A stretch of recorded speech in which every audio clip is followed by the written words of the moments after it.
So let me share my screen. Let me see if I know how to do this. Oh, this is easy. Okay.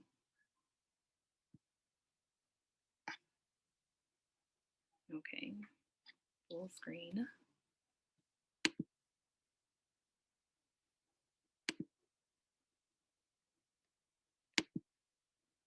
Alrighty. All right. Doctor of Physical Therapy. Let's get to it. Can y'all hear me? Okay.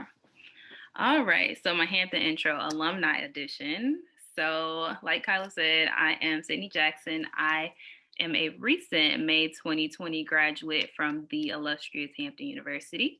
I obtained my Bachelor's of Science degree in Kinesiology, and I'm also from Chicago, which is where I'm currently residing right now. And in August, I will be attending Washington University in St. Louis's Doctor of Physical Therapy program, and I am class of 2024.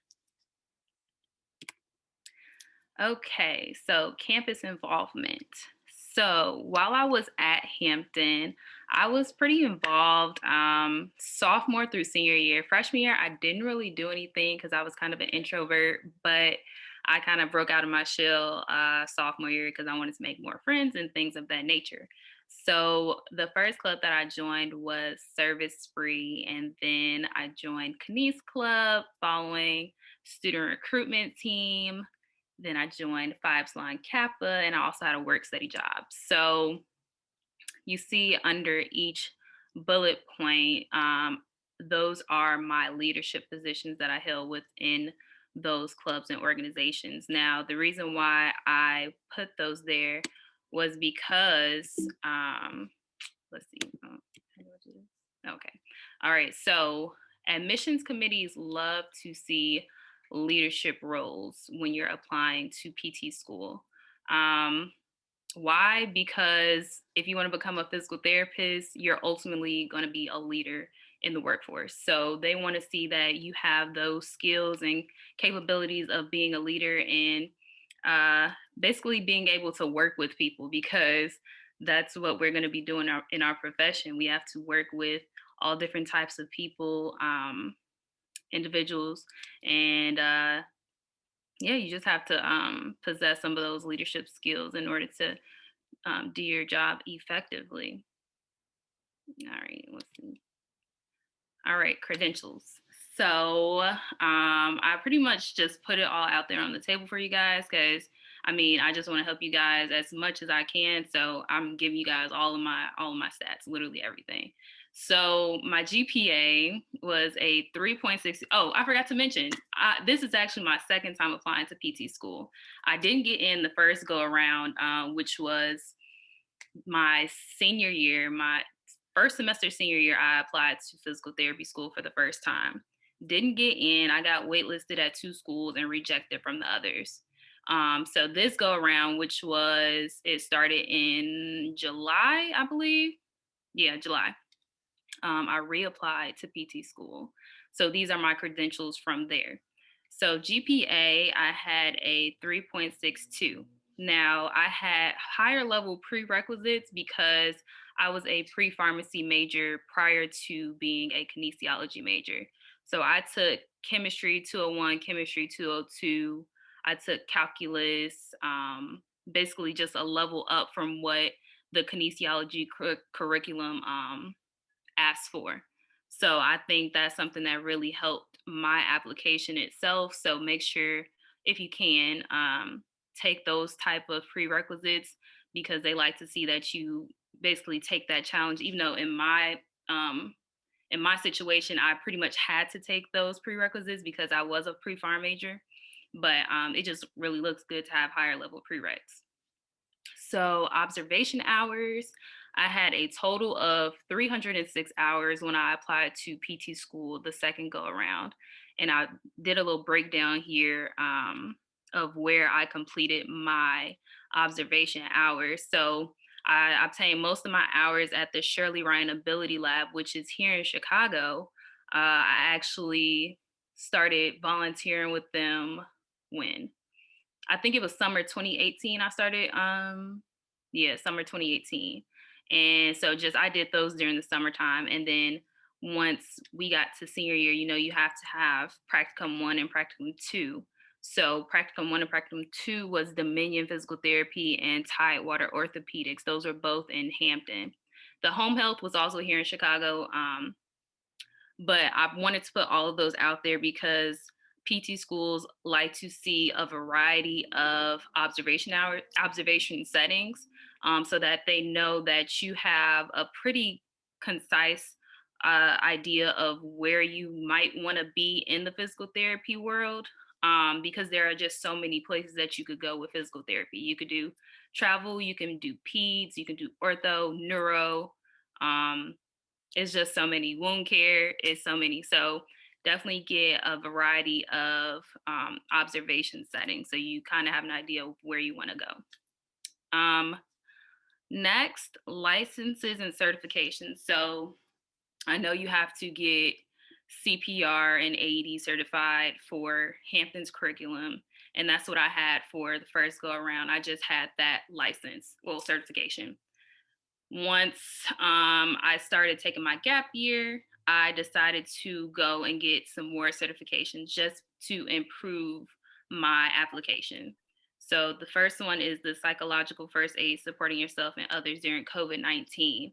Now that was just a certification on the Red Cross. I just went on Red Cross's website to see what free classes they offered, and that was one of them. And pretty much I learned about it was mostly mental health based information, how to deal with COVID-19, how to support others who are dealing with COVID-19, because I actually had COVID in January, so I know how much it can take a toll on you mentally, just being in like one room the entire time, being on lockdown and quarantine. So that class definitely helped me with that.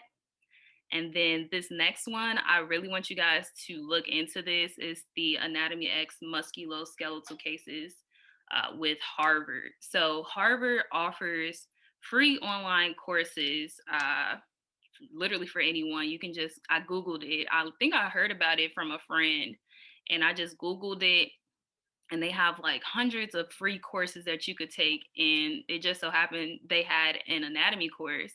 So I'm like, Harvard University, that sounds really good. So why not? It's free. But the catch was, in order to get your certification, you had to pay, I think it was like 80 something dollars for the certification and to finish the rest of the course. Now, this is an investment into your life. So I think it would be great if you guys don't have to take a gap year or don't decide to take a gap year. I think this would be a good investment because it will look really good on your application.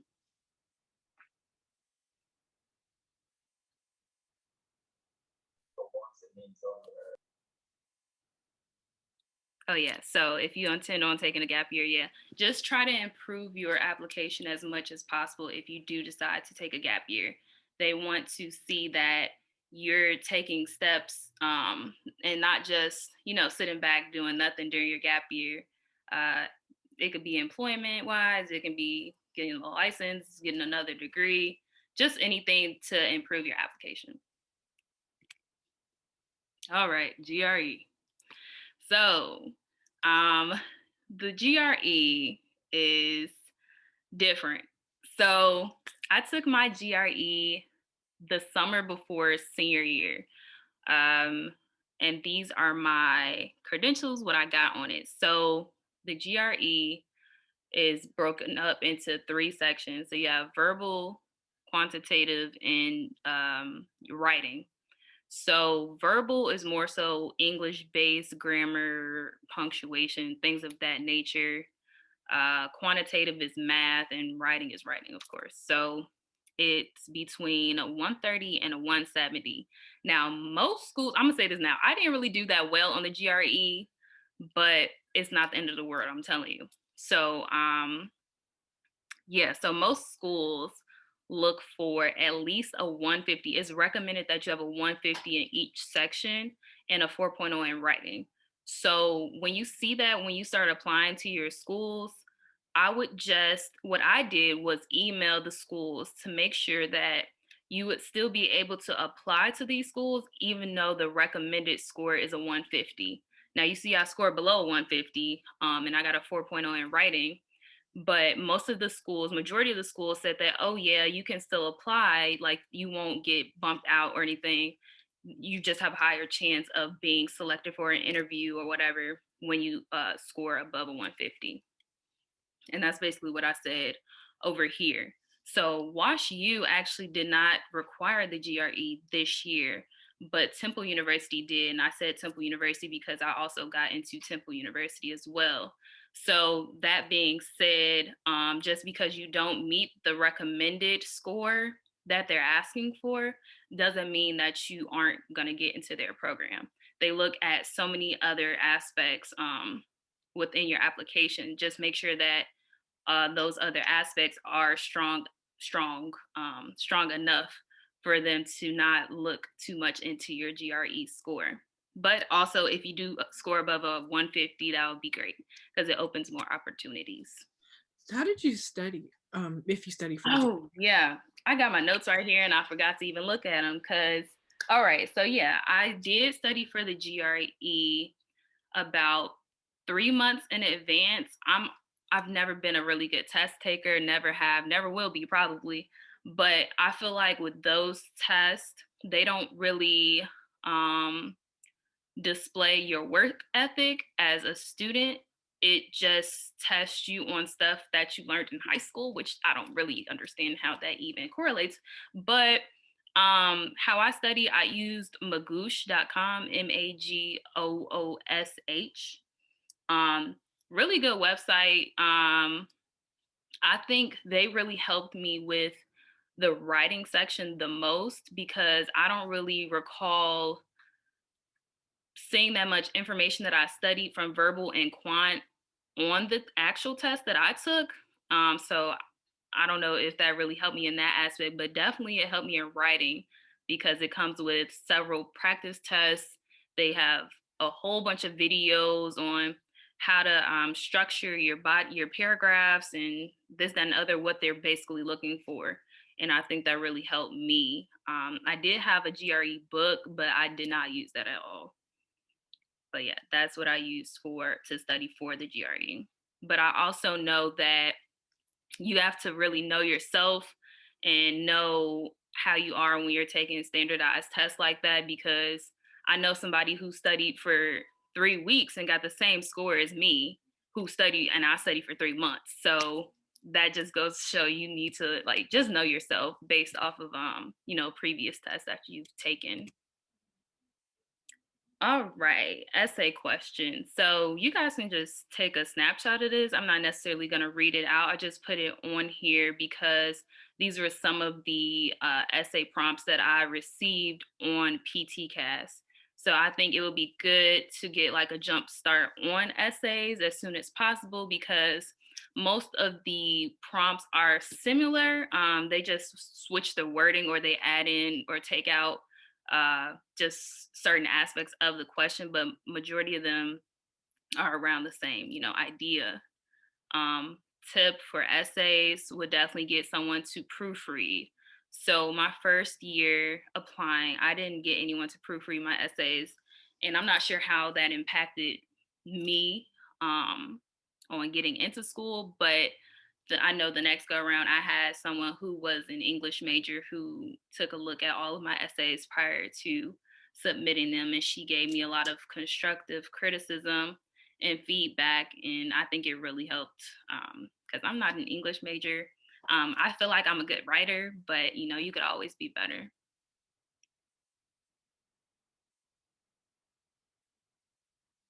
Okay, where did I apply?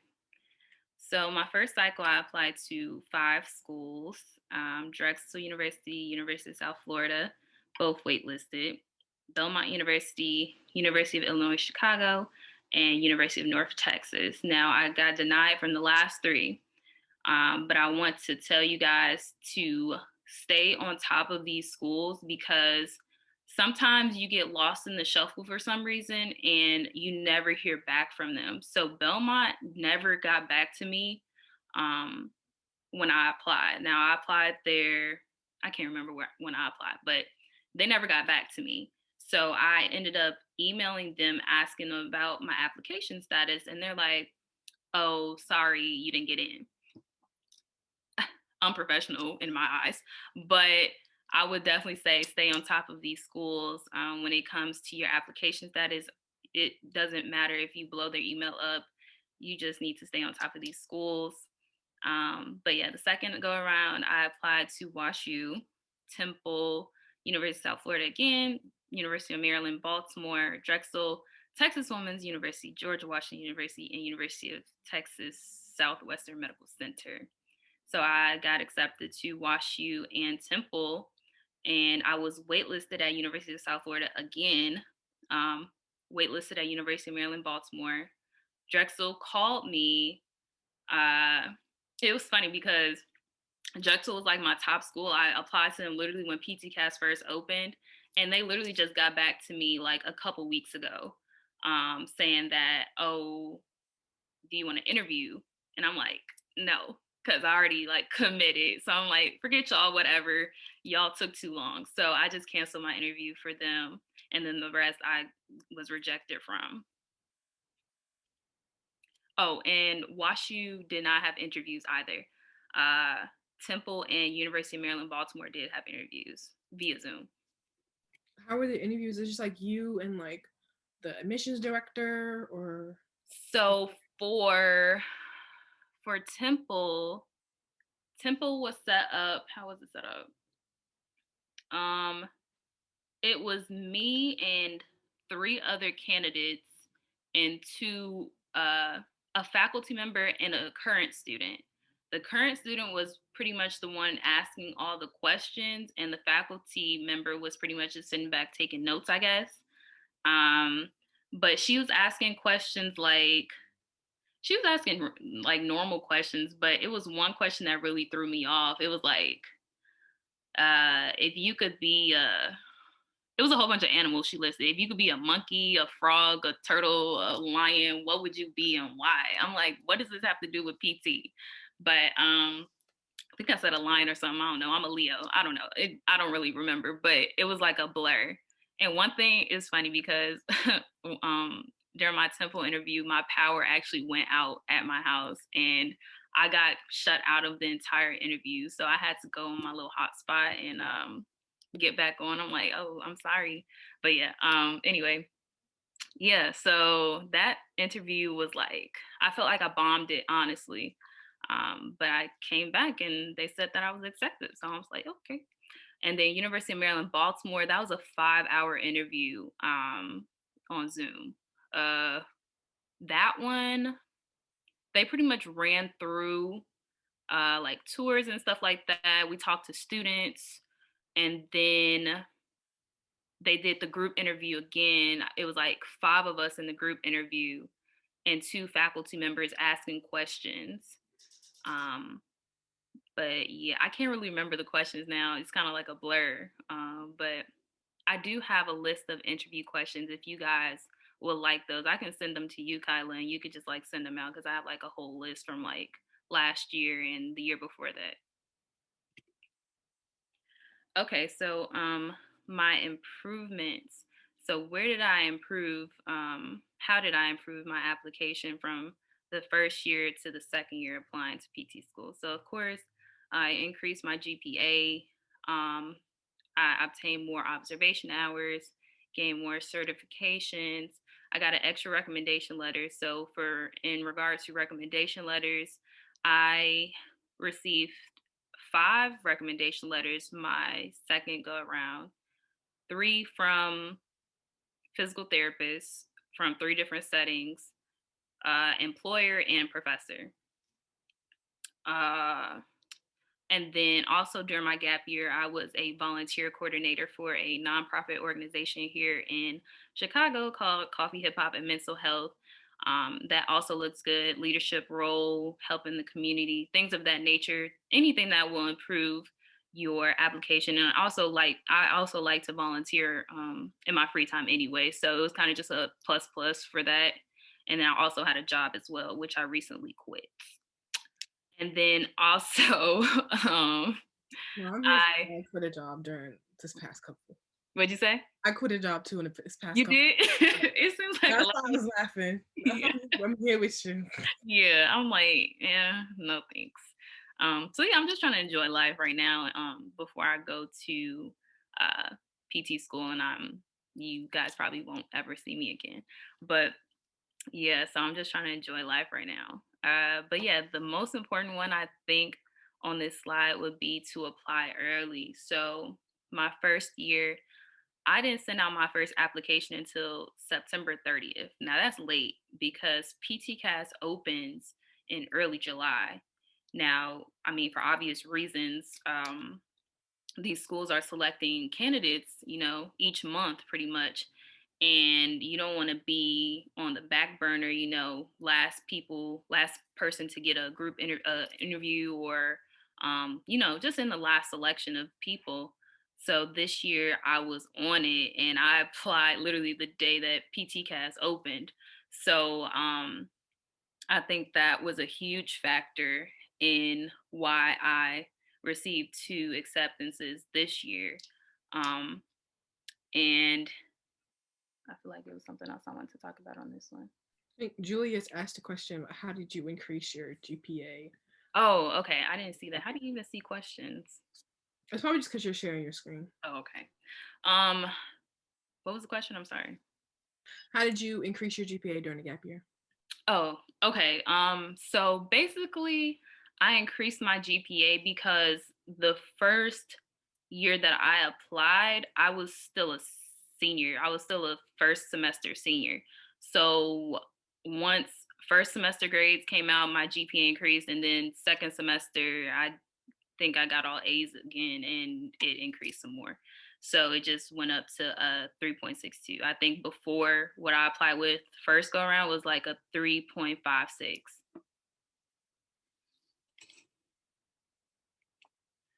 Okay, what I wish I would have known prior to applying to PT school. So, one thing that I wish that Hampton would have done for us or would have been beneficial for us as students going into grad school or applying to grad school would be a timeline, like some sort of timeline to tell us when we need to apply, well, when PTCAS opens, when we need to start studying for the GRE, when we need to take the GRE, because it was kind of all up in the air and you were kind of just on your own with that. So I wish I would have known that prior to so that I could get my materials together um, faster. And I also ran into a couple of road bumps in between in PTCAS, but I'll talk about that when I get to that bullet point. Prerequisites, Miss Privet always, she always talked about doing, sorry, she always talked about prerequisites like abnormal psych, developmental psych, medical terminology, because a lot of those prerequisites that grad schools are looking for aren't in our curriculum to graduate. So those free electives that you have, you should be taking stuff like that. Even some schools, I remember asked for research methods. I don't even think that Hampton offers research methods, but I'm not sure. That was just one of the. It's like an Um, upper level bio class, and you can okay. only get it if you've taken like 300, 400 level courses in bio. Yeah. Yeah. So it wasn't a lot of schools that had that, but it were some schools on there that had research methods. But definitely abnormal developmental psych, definitely a second psych above intro. Definitely. Medical terminology was definitely one of the prereqs that they look for. Um, and like I said earlier in the presentation, just higher level prereqs look better per se, opposed to the intro level courses. I also wish I would have known the magnitude of applying to PT school because wow, it is a lot. It's a lot of work, honestly, applying to PT school. It's just a lot that goes into it. Can be very tedious and overwhelming if you try and do everything at one time. So that goes to say like about the timeline and everything, just so that we can be able to space everything out and not feel overwhelmed on top of, even if you're applying to PT school during while you're still in school, that's even more pressure. So that timeline would definitely help students with not getting overwhelmed when applying to school. How to navigate PTCAS. PTCAS is pretty easy to navigate within itself, but I put that in there because I ran into some trouble with the transcript part. So I took some college courses in high school. Now, I not thinking that I need to insert transcripts that I took from high school because I mean it's high school. But since I did take those college level courses in high school that applied to my degree, my Hampton degree, you have to literally put all transcripts uh, that you want to use into PTCAS. So when I forgot about that transcript, it pushed me my application, submitted my application back. So that's why I ended up submitting my application so late because I had to get that extra transcript placed in there. Financial aspect of PTCAS. So, oh my gosh. So I had no clue that you had to pay a $60 flat rate for each application that you send off in PTCAS. Now, that's not even counting the supplemental application fee if the school that you're applying to, if they have a supplemental application fee. Because I remember University of Illinois Chicago had a $70 application fee on top of the $60 PTCAS fee. So my first year, I'm pretty sure I spent around maybe like $400 applying to school. And then second go around, I applied to 8 schools. So that was almost 1,000 there. So definitely save up for applying to PT school along with going to PT school because that is a lot of money right there within itself. But just for the beginning stages, make sure that you're aware that it is $60 per application that you send off, and if your school has a supplemental fee, make sure you have that as well. And then observation hours, of course. If I would have known earlier that I would need a certain amount of observation hours, I would have gained more. Like, when did I think I changed my major sophomore year. Yeah, so I would have um, gotten more hours, more settings, things of that nature. And one thing with observation hours, most schools ask for at least 100. I know right now during COVID, they're kind of lenient with that right now. And I don't know if anyone's applying to PT school right now, but I know that they are pretty lenient in that aspect. Couple quick questions. Yeah. So Madison asked, how do you ensure that you can apply early? Are the application requirements such as essay questions available before the application opens? Okay, so essay questions, they usually don't drop those until PTCAS opens.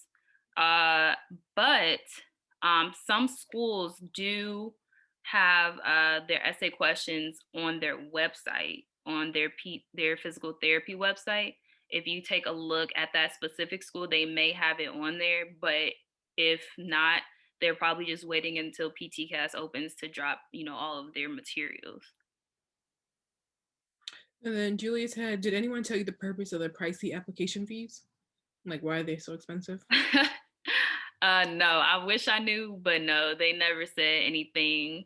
Um, Ultimately, college is a business, so I guess they just want to get their portion, even though they're getting their portion with just us going to school.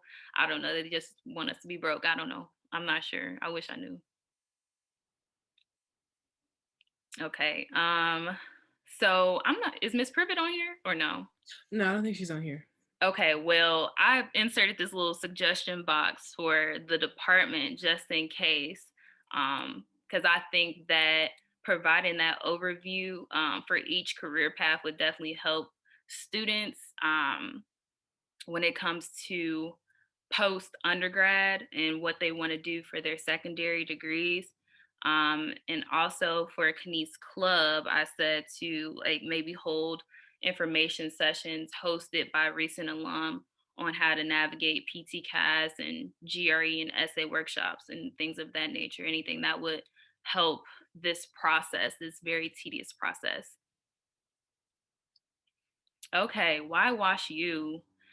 So, Wash U, I actually wasn't even going to apply. I'm going to be totally honest because WashU is a number one ranked physical therapy school, and I'm gonna be honest, I have a lot of self doubt. So from jump, I was like, oh, I'm not applying to any of the top 10 PT schools. Like, I'm not gonna get in. But it was my dad who asked me to just give it a shot, see if you get in, and we'll just go from there. So I did just that, saw that they didn't have GRE requirement or interview. I'm like, oh, okay, bet. So applied and ended up getting in. So I'm like, okay, wow. You shouldn't doubt yourself. Always have confidence in yourself and, your credentials. Um, so why did I end up choosing it ultimately over Temple? Was for these four reasons. So tuition and cost of living. Now, surprisingly enough, Temple is ranked number 34, I believe, and they were about, I think they were about $30,000 more than Wash U. Now, why? I'm not really sure, but that was just the tuition. Like my tuition is $124,000 a year. Not a year. Oh my gosh, not a year. Altogether, it's You $124,000. have scared Sydney. I was I'm about to, sorry. I was like, oh, I guess No, PT I'm school is sorry. not I didn't mean each year, but that's $124,000 for the 3 years, but that doesn't include cost of living. Now, cost of living they estimated to be around 20,000 a year. Not sure who's spending 20,000 a year, but that's their estimate.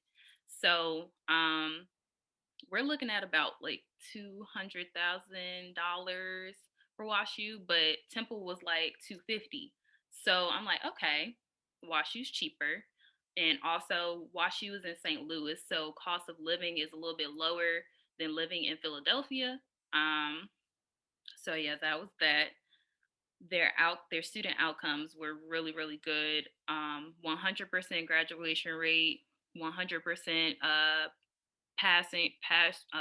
pass rate on the NPTE, the National Physical Therapy Exam, and they had a 100% employment rate after graduating. So, I mean, that just speaks for itself. They're a very credible program. Next, they have a whole bunch of research opportunities there, and from my internship at Shirley Ryan, I was introduced to the neurological aspect of physical therapy. So I worked with a lot of stroke patients, patients that suffer from neuromuscular diseases like muscular dystrophy, multiple sclerosis, things of that nature.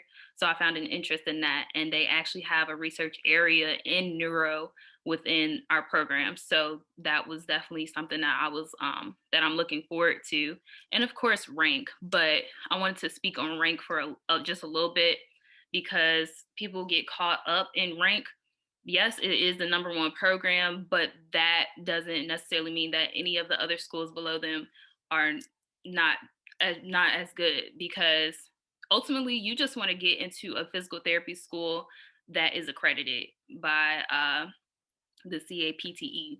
Um, but yeah, rank doesn't really matter. Rank is pretty much how much the school has and their resources, and basically their just the overall aspect of their program. So rank is not everything. It looks good, it sounds good, that's great, but as long as you're accredited, you're good.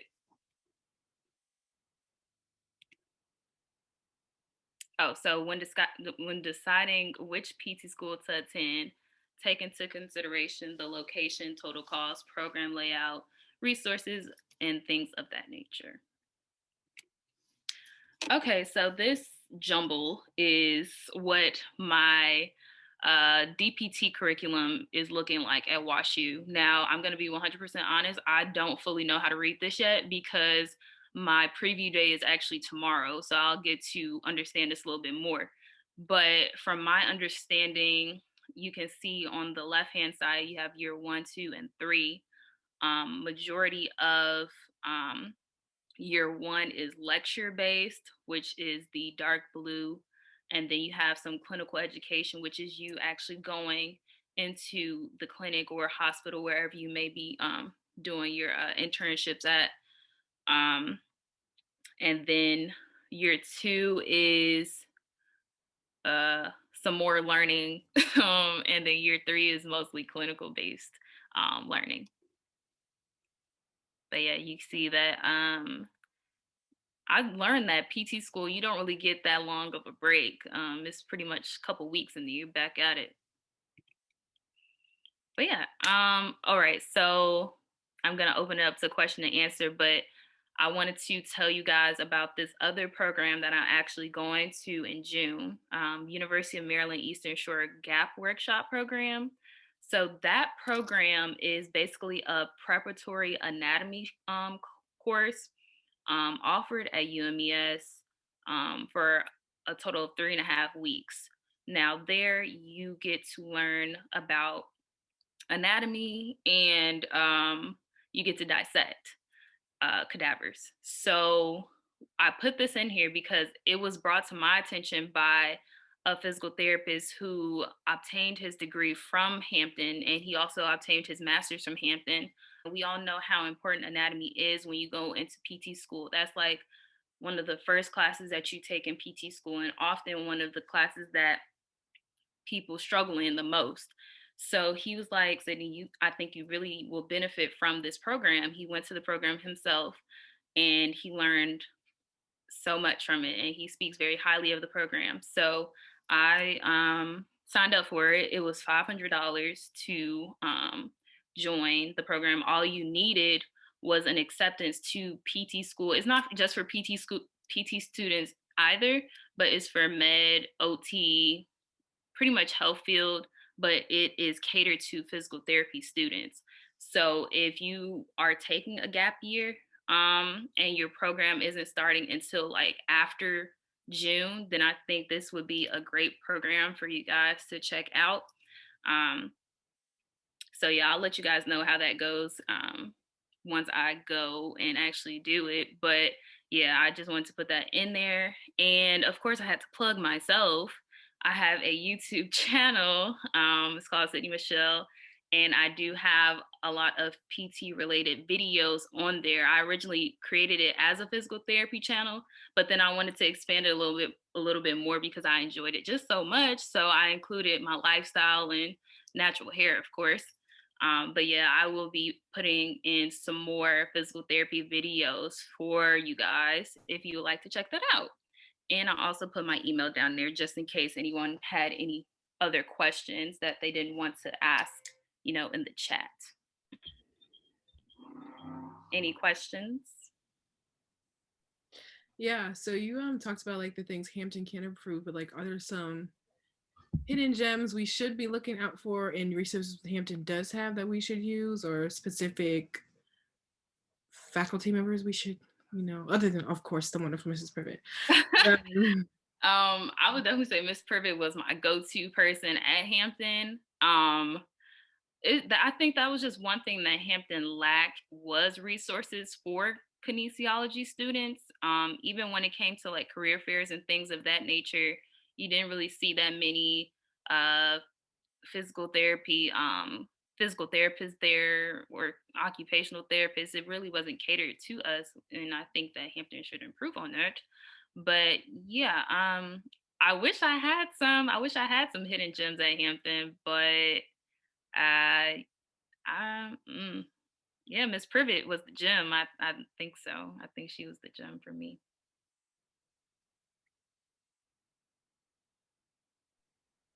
So I know just in my research that like Washington University like a holistic approach, not focused on GPA, not focusing on GRE, obviously. Like what other programs you applied for, what do you think they focused on? Other than like a holistic applicant with observation hours in different settings? Or were they really like GPA, GRE, observation hours, and we're Um, done. I think from the first step of applying to those schools, it was GPA, GRE, essay, things of that nature. I've noticed though this year that a lot of their essay questions involved diversity questions, just with everything that's going on. This is my guess, but just with everything going on in the world right now, I saw more diversity questions and how to include like inclusion questions, things of that nature.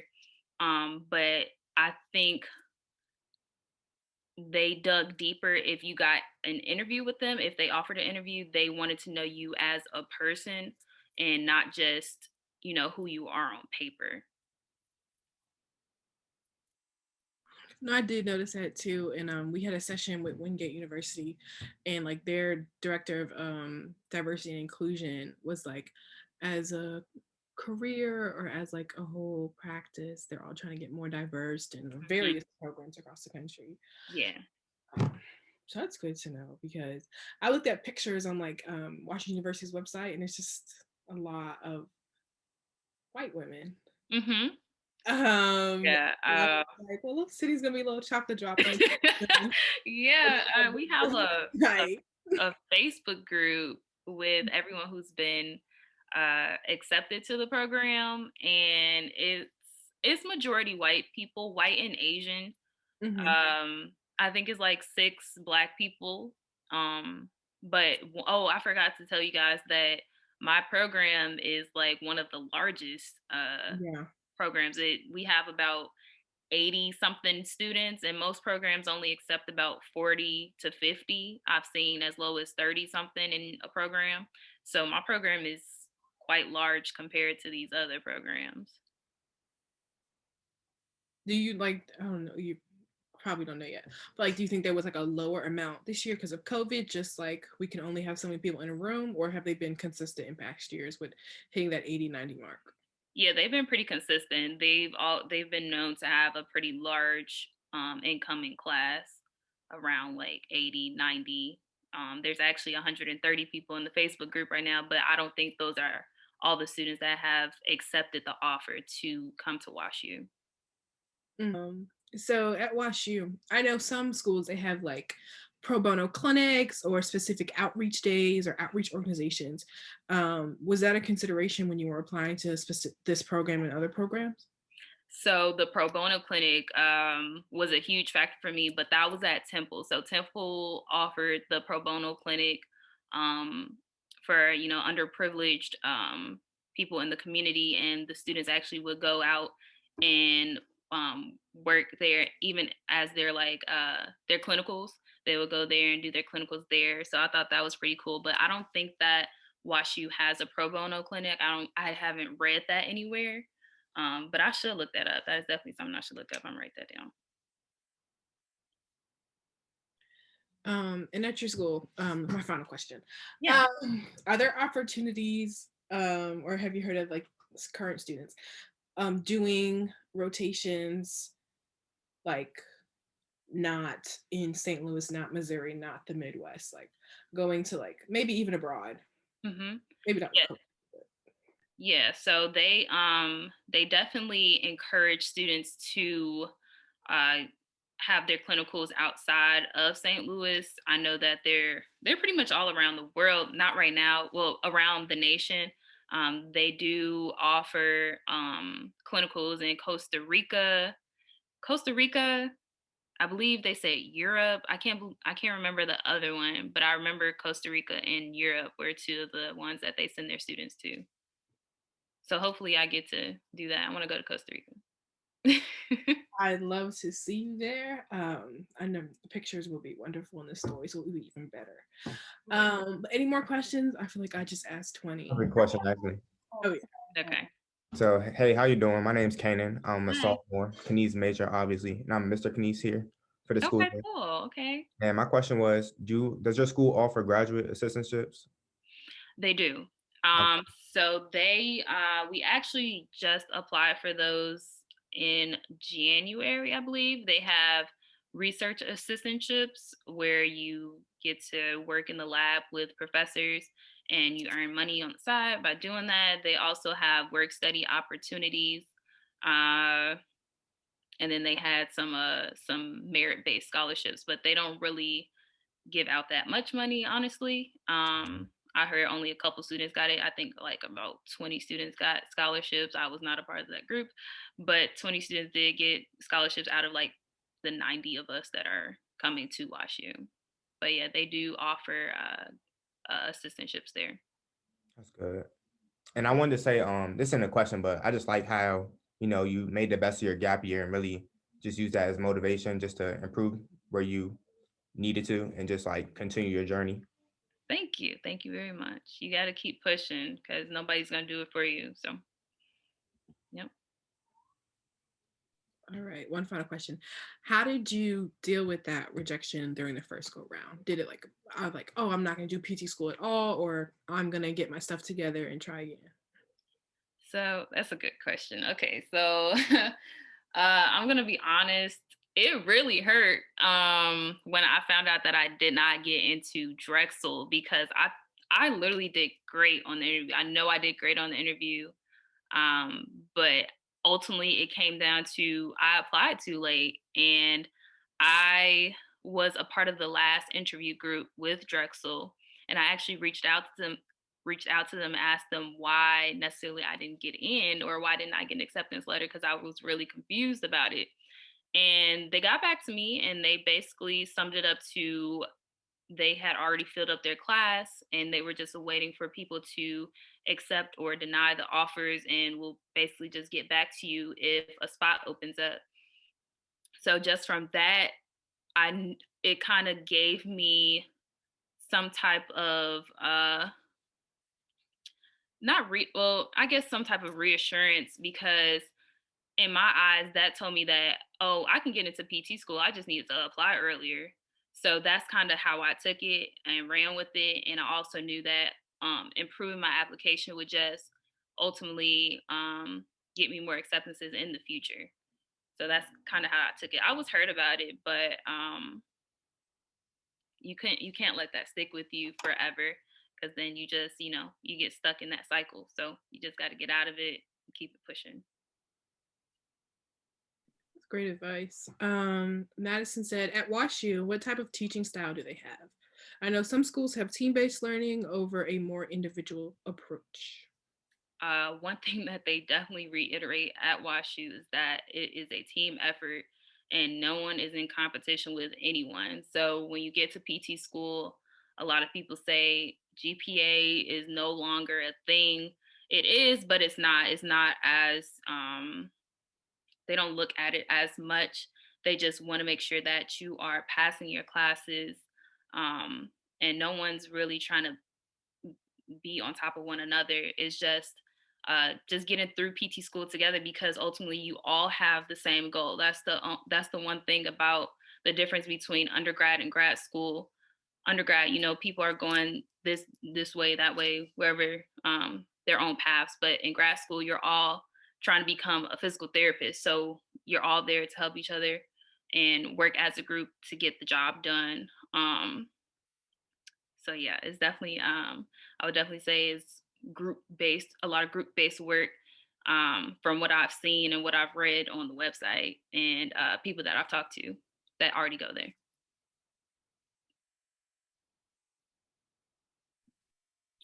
I had a couple questions for you, Sydney. Okay. Hey, Julia. Hi, how you doing? The first one was about how long did your certifications take, like your CPR and AED and the Anatomy X one? Okay, so CPR, that was the one that I took at Hampton. So that entire semester. But if you're recertifying, because after recertify, I'm actually retaking the class next week online, and then I'm doing like a hands-on checkout. So it usually only takes like a week to actually get your CPR certification. But of course, Hampton made it a class, so it took a semester. But the psychological first aid one, that took literally a couple hours to finish. And the Harvard X one took a little bit more because it was self-paced. You it took I don't even know how long it took me. It took maybe like I think it was like 2 months, I think, to complete. But it was definitely worth it. It was a lot of information. Within that, we had quizzes and things of that nature, but it was nothing. It was structured, but not really. No one was there, staring at you, looking at you, taking the quizzes and stuff like that. It was more so just for your own learning purposes.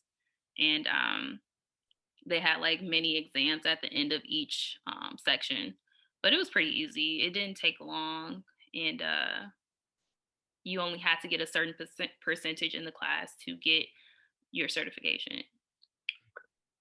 And then my last one was about your experience or volunteering at the Ability Lab that you mentioned earlier, like in the beginning of presentation. Like, how was that? Like, was that like a physiology lab or exercise physiology lab, or how did that go? So at Shirley Ryan is a rehab hospital.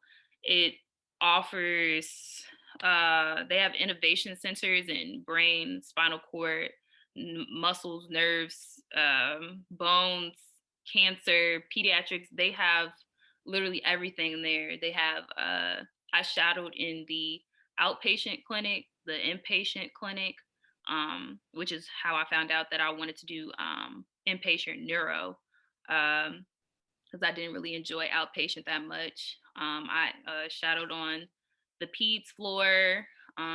Even though I love the kids, I don't think I really want to work with them on a professional level. But it was working with the kid. It was fun working with the kids.